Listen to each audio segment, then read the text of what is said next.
Boys and girls, happy Monday. Happy first day of e-learning.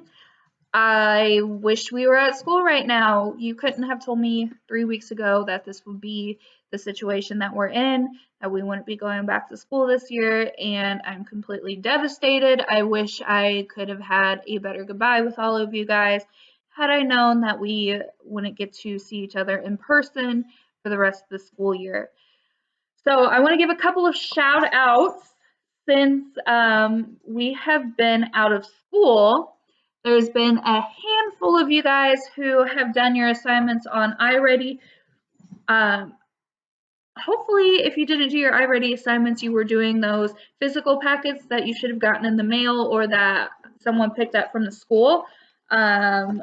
I we will collect those at some point somehow. I'm not sure what the verdict is on when or how. I'll let you know when I find out. So my shout out, these people had a significant amount of time on task on iReady as well as some past lessons. Kamara, Ashley, Deanna, Anaya, Brooklyn, and De'Eric. De'Eric was my front runner. He had the most minutes and he had the most past lessons. So good job, De'Eric. I'm super proud of you. So we are going to go ahead and get into our lesson for today. I will do your little dance at the end of the lesson. I am not good at it, y'all. I'm not good. So, like I said, you can make fun of me if you need to. So at this point in the year, we are supposed to be going over major standards for iLearn, and we would be spiraling back through all of the major standards that you would be testing on. However, since we're not doing iLearn testing this year, I'm still going to go back through all of the most important standards that you're going to need to know as 8th graders, and we will keep repeating throughout high school. So the most basic thing, standard skill that we need to perfect is context clues, determining word meanings, definitions, connotations, and so we're going to start off with context clues this week since we haven't had a lot of time during the school year to focus solely on context clues. So our objective for today's lesson is I can understand context clues to determine the meaning of unknown words in a text. So our agenda, we're going to have direct instruction. We will do some practice, and then you are going to go to your Go Formative assignment. Hopefully everyone has signed up for Go Formative. If you have not, refer to my last video and I'll show you how. Travion, I'm going to need you to sit down and stop talking right now. Thanks. All right, everyone, I'm going to need you to stop what you're doing and your eyes should be on me in 3, 2, 1. Anthony, I'm still waiting on you. Okay, thank you. So our working definition of context clues. When we come across unfamiliar words, obviously we look for context clues. Those are all the nearby words that hint to the meaning of the word we are looking for. So there are a couple types of context clues that we're going to focus on and practice. So whenever we are looking for these context clues, we are going to use the information around it. It doesn't necessarily come directly after the word. Sometimes you have to read a little bit before or a little bit after. Nadia and Kamara, thank you so much for being on task and taking notes. So here are the types of context clues we're going to be focusing on. I know this slide might be kind of hard to see. So our first word is restatement.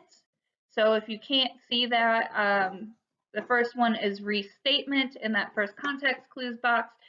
So whenever we are looking for context clues where our word is being restated, we're going to look for signal words like or and other words, that is to say. So if you look at our example, women's rights advocates or supporters met in Seneca Falls, New York in 1848.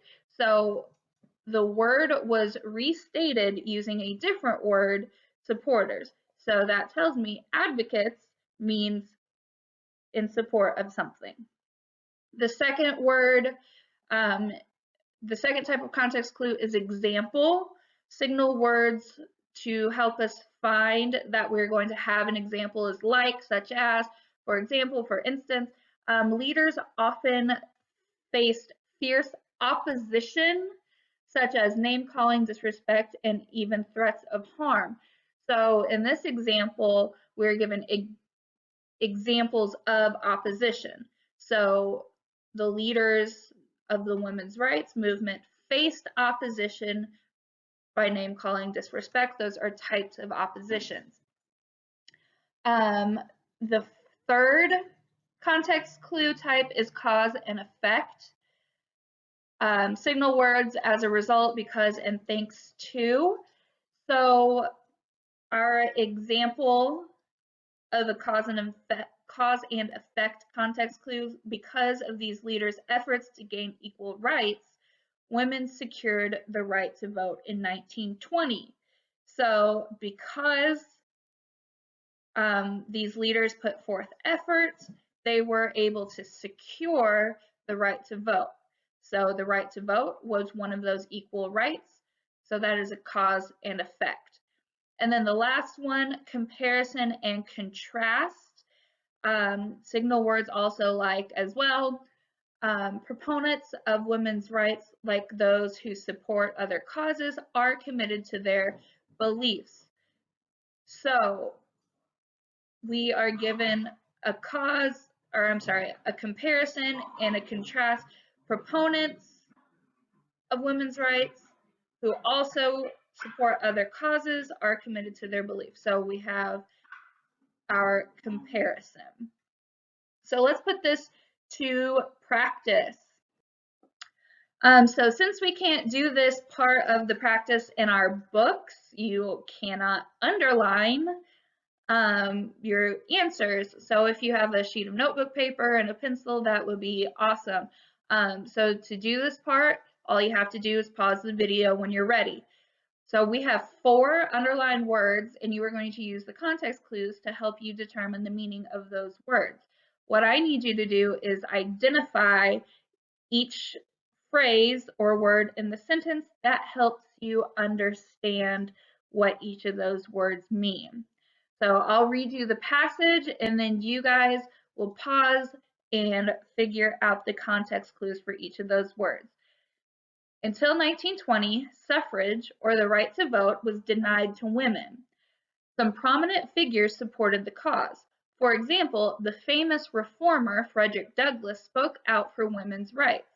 Many small meetings took place, but a convention held in Seneca Falls in 1848 helped the movement grow. Thanks to their persistence, women won the right to vote more than 70 years later. So now I'm going to go over the answers with you guys. If you looked at your hint, it should have helped you out to determine the meaning of each of these 4 words. So whenever you come across an unfamiliar word in a sentence, don't just look in the same sentence for clues, look at sentences that come before and after the word. So some of these examples, you did have to look before or after the word to figure out the meaning. So until 1920, suffrage, or the right to vote, was denied to women. So I'm looking for the definition of suffrage, and I have a restatement of the word. So suffrage means the right to vote.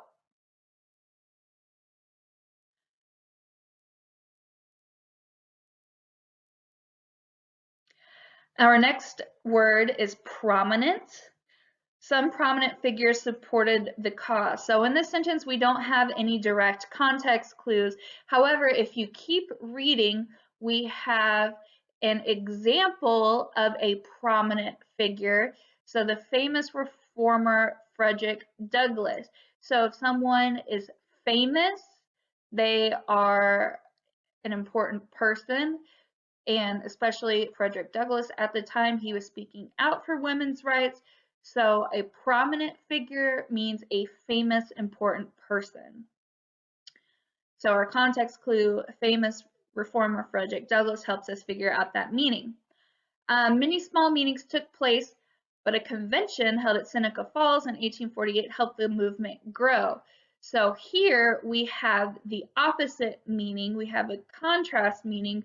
So small meetings is the opposite of a convention. A convention is a large meeting. And then our last example, or I'm sorry, our last word is persistence. So thanks to their persistence, women won the right to vote more than 70 years later. So here's another example of persistence. More than 70 years later, that's a long time. So if you are persistent, that means you are able to do something for a very long time without stopping. All right, last piece of information before you guys go on to your practice on GoFormative. If you have not made an account on this classroom website yet, you need to go to my last video to learn how. If you do not have access to an email address, you are able to sign in as a guest.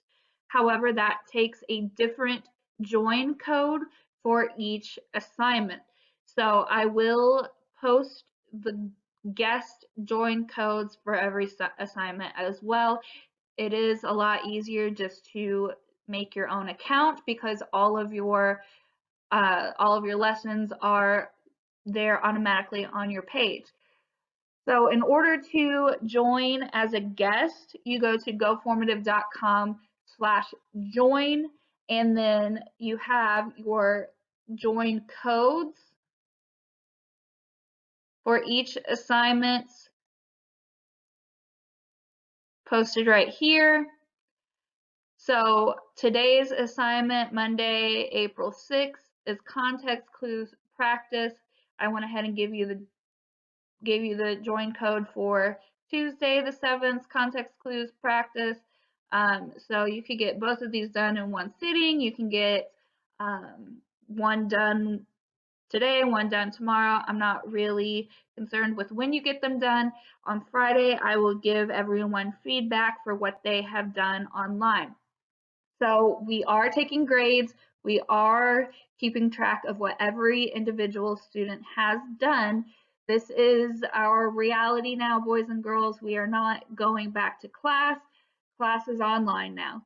So it is imperative that you get on your lessons, not just for me, but for all of your core subjects and all of your electives that are posting. If you cannot get on any particular website for any reason, for any subject, let me know and I will communicate that so we can get something to you to do. GoFormative is cell phone friendly, so you can watch my YouTube videos and do your assignments on your phone. And now, without further ado, Miss Newton's dancing debut.